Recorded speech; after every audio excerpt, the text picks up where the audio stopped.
Top quality और consistent performance के लिए सिर्फ सिल्वर पंप नाम याद रखना।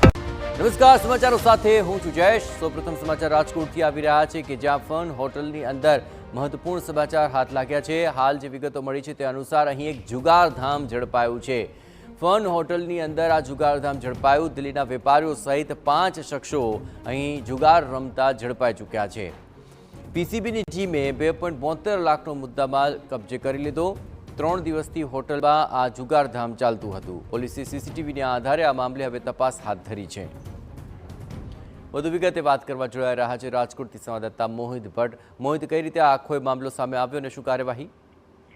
રાજકોટ પીસીબીને માહિતી મળી હતી કે જે રાજકોટના જે ફન હોટલ છે તે ફન હોટલમાં જુગારધામ ચાલી રહ્યું છે, જેના આધારે આ પીસીબીની ટીમે ત્યાં દરોડો કર્યો હતો અને દિલ્હીના વેપારી સહિત 5 જેટલા જે શખ્સો છે તેને 2,72,000 રૂપિયાના મુદ્દામાલ સાથે ઝડપી પાડ્યા છે। જે જુગારીઓ પકડાયા છે તેમાં વિકાસ અગ્રવાલ, રાજેશ ડાંગર, અશ્વિન સોનારા, રવિ રાજાણી અને અજય મીઠિયા નામનો જે શખ્સો છે તેનો જે સમાવેશ છે તે થાય છે।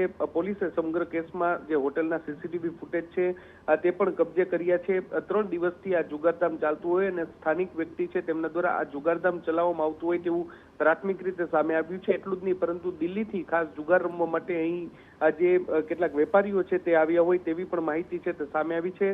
હાલમાં પીસીબી છે તેમના દ્વારા સમગ્ર મામલે તપાસ છે તે શરૂ કરવામાં આવી છે। એટલું જ નહીં, પરંતુ રાજકોટ શહેરની અન્ય પણ જે નામાંકિત હોટલો છે ત્યાં પણ આ જ પ્રકારે કોઈ જુગારધામ ચાલી રહ્યું છે કે કેમ તે દિશામાં પણ તપાસ શરૂ કરવામાં આવી છે। જી જયેશ। બિલકુલ, આભાર મોહિત। તમામ ગતિવિધિઓ પર આપ નજર રાખતા રહેજો। તો 3 દિવસથી આ આખો કારસો ચાલતો હતો અને આ મામલે આખરે 5 શખ્સોને મુદ્દામાલ સાથે પકડી પાડવામાં આવ્યા છે।